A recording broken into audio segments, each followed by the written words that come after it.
Hey sightseers, welcome! Today's vlog is going to be coming to you from behind the handlebars of, you guessed it, my bicycle. Alright, so here we go. I probably look like the Wicked Witch of the West from Wizard of Oz.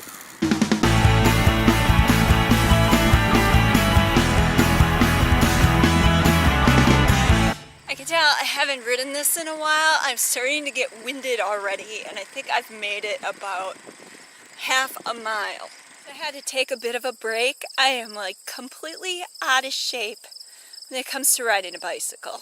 As you can see, there are cornfields around me, and one thing I want to point out is growing up in the Midwest, I've seen lots and lots of cornfields, and I don't think if you stuck me in a different state with cornfields, I would know the difference. So in other words, they do look all the same. You can tell summer is coming to a close here in the Midwest from the sounds of the crickets and grasshoppers that you hear now instead of at night. You hear it in the early to mid-afternoon going all the way through until nightfall. So the other day I actually had a viewer message me through my SightseeingSally Facebook page, and they were asking about whether I'm like other vloggers and go about shooting video alone or if I travel with somebody. So I thought today I would talk a little bit about my philosophy on sightseeing, as that is related to the question.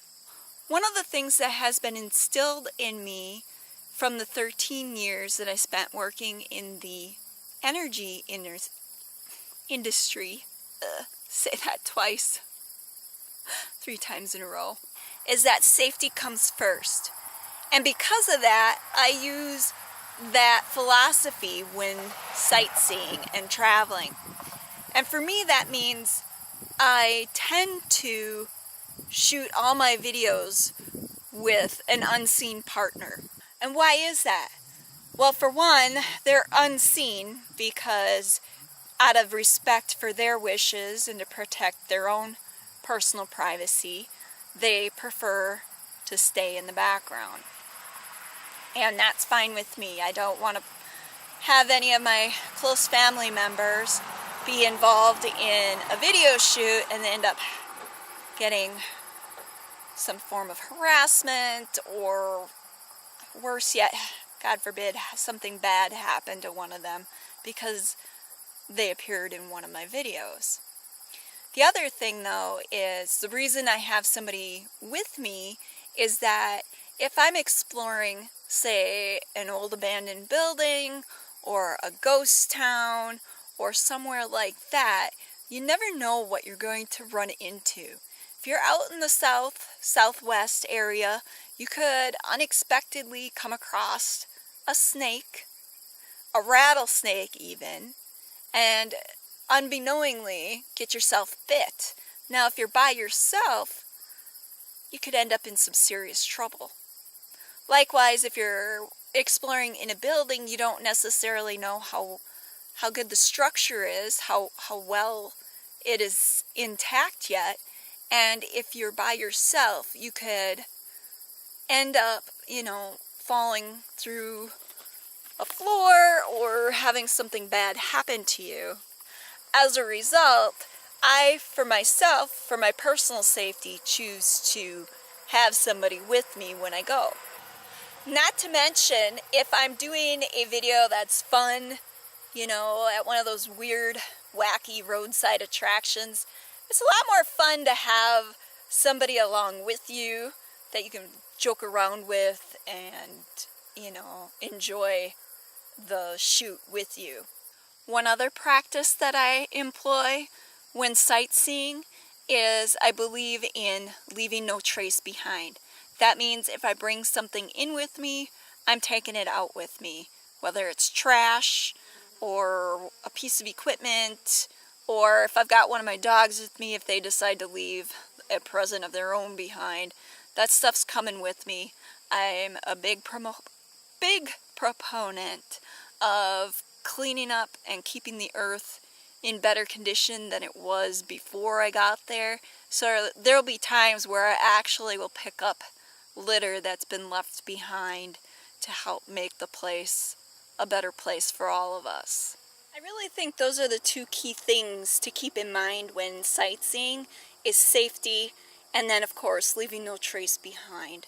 I think if you use those practices, you'll find that sightseeing can be a very enjoyable pastime. Okay, so I think I've rested just quite enough. So let's get back on this bicycle here and continue on our little journey for today.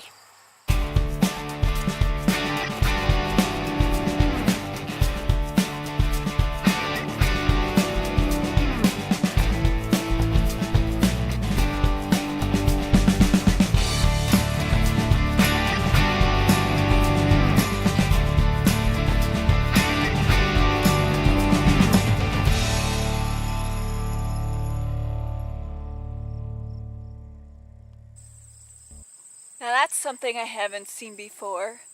Somebody posting a private property sign on a cornfield.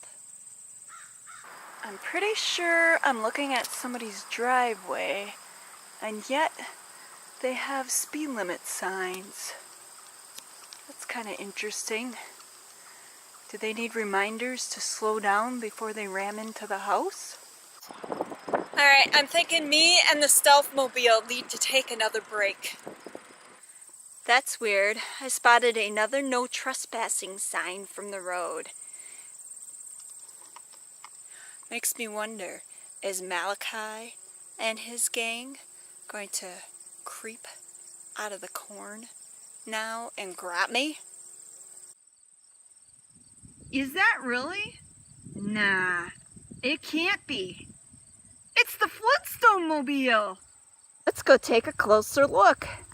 As a kid, I used to watch the Flintstones every day after school.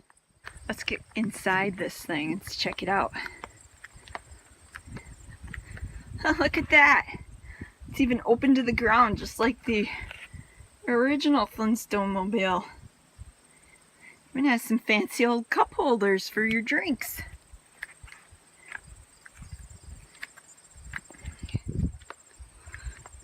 This thing must be wheel power or foot powered.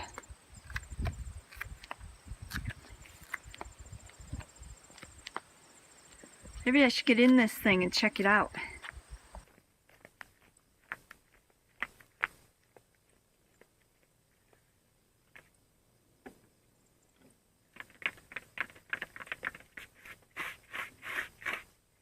It's not moving. This week's shout out goes to Owen, and I'm probably going to murder the last name, Gearboth. Speaking of murder, Owen commented on my Ed Gein video saying how much it gave him chills watching it. Owen has also commented on a number of other videos, so Owen, if you're watching, thank you, appreciate all your support. As they say, yabba dabba dabba doo!